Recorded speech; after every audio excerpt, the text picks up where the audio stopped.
Hi there, Phil Simborg for the USBGF with a very, very common problem.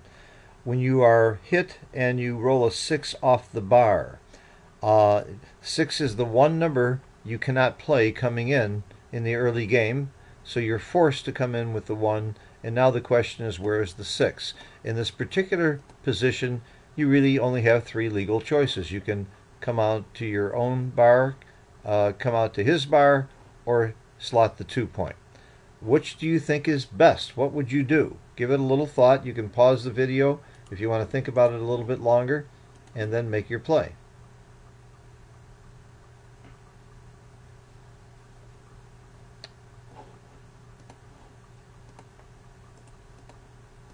Okay, the right play and your default play in almost all situations, unless you can come up with a good reason not to do this, is to go out to your opponent's bar. Look at this. It's a blunder to do anything other than that. Even though these numbers all look pretty close, it's pretty important that this is where you want to be. Why?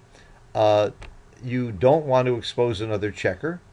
You have a better inner board, so you would like to get into a hitting exchange situation. You don't want to just let him have his full roll by making the wrong play. For example, coming down to here, going to the 2 point would be very silly.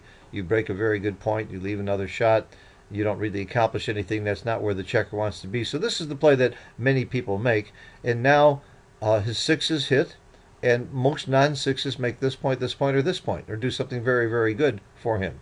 So you're coming out to here, even though it looks like a suicide play.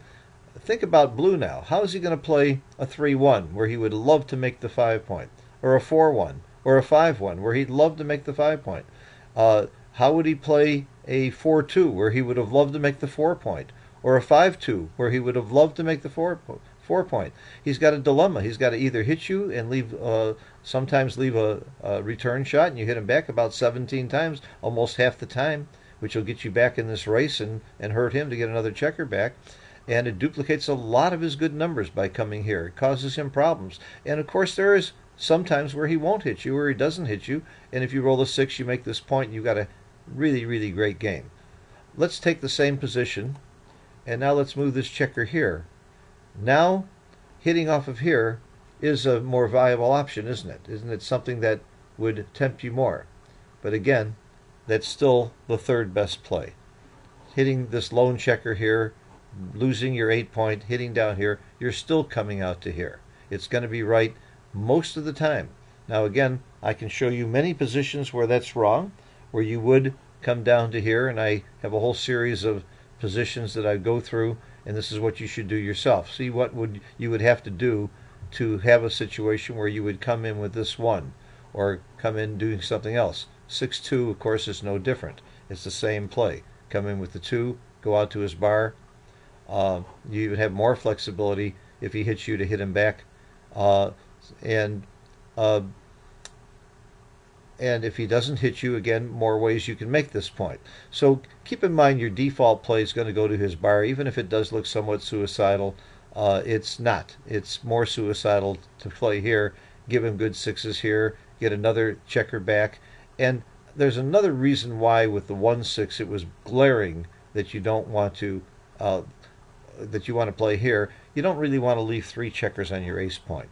That's a kiss of death in the early game. To have 3 checkers here, it's very little flexibility, very little things you can do from there that would help you other than rolling doubles, and gives him a lot of freedom in the outfield and a lot fewer numbers that hit him to play out here, or to leave blots out here. For example, if he rolled a 4-2, he can make this play safely. These 2 checkers are not that vulnerable if you have 3 checkers on the ace point. So your default should be going out to his bar in most of these situations. Again, find out for yourself where that's wrong, and you'll understand why you're doing this better.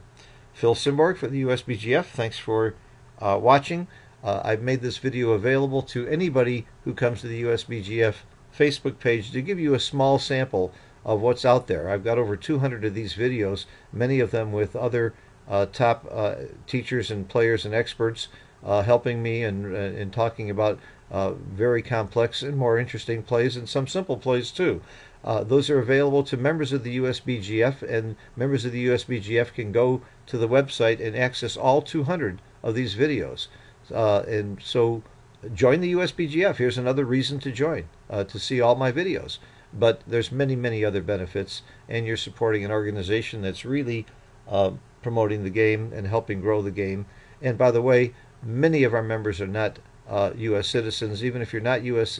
citizen, you can compete in our online games. You can get all of the discounts and benefits offered, and you'll be tied into the backgammon community.